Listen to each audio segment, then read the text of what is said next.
मखाने के फसल की हार्वेस्टिंग में अभी कुछ महीने बाकी हैं, लेकिन अभी से व्यापारी किसानों से उनकी फसल खरीदने के लिए अच्छे दाम को लेकर संपर्क कर रहे हैं। किसान ने बताया कि उनकी फसल के लिए पिछले साल के मुकाबले इस साल दाम में बढ़ोतरी हुई है।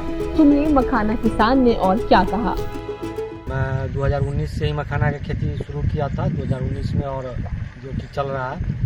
हमने आधा एकड़ से शुरुआत किया था और अभी 17 एकड़ के आसपास मेरा है, और सैकड़ों एकड़ में हमारे गांव के अन्य किसान और बगल के जो अन्य गांव है उन सब के भी किसान अब करने लगे।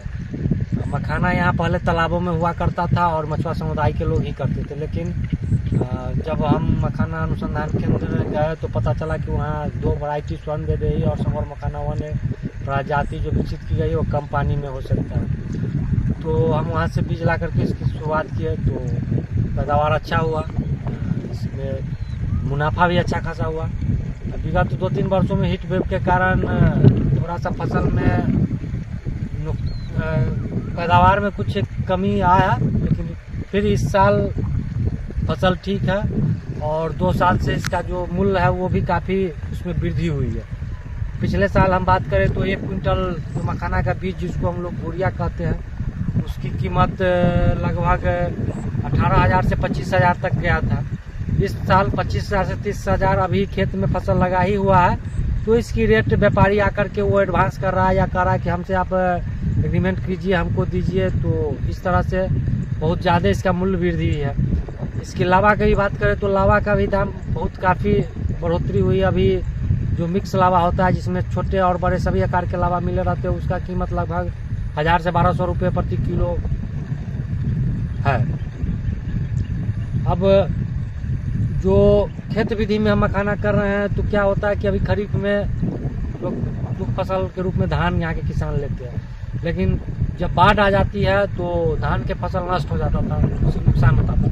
जब से हम मखाना कर रहे हैं तो बाढ़ से इसको कोई किसी तरह का नुकसान नहीं है, और इसके पौधा को डिकम्पोज होने से खेत की भी उर्वरा शक्ति बढ़ी है।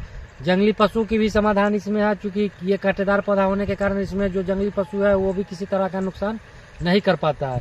तो कुल मिला के ये लाभ ही लाभ है। और इसका जब प्रोसेसिंग करके हम लावा तैयार कर लेते हैं तो उसमें भी बहुत सारा पोषक तत्व है जो खाने से जो रोग प्रतिरोधक क्षमता मनुष्य के शरीर का वो बढ़ता है, बहुत सारे बीमारी का रोकथाम होता है, स्वाद के दृष्टिकोण से भी लाजवाब है।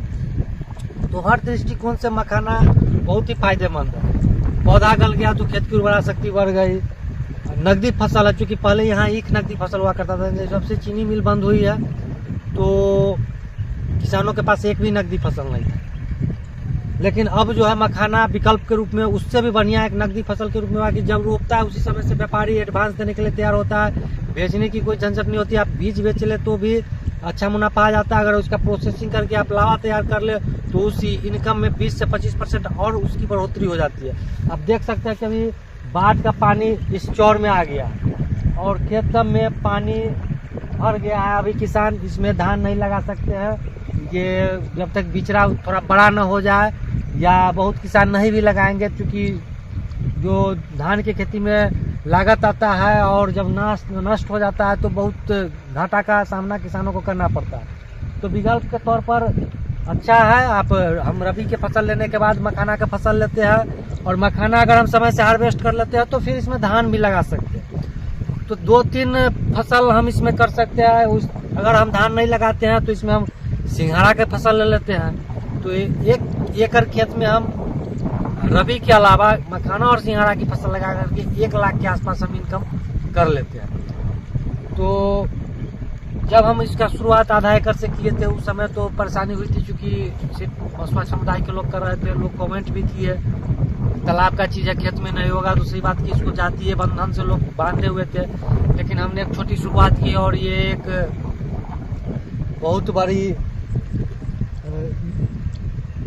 आप कह सकते हैं कि एक होता है सफलता, इसको कह सकते हैं बड़ी सफलता हमको मिली।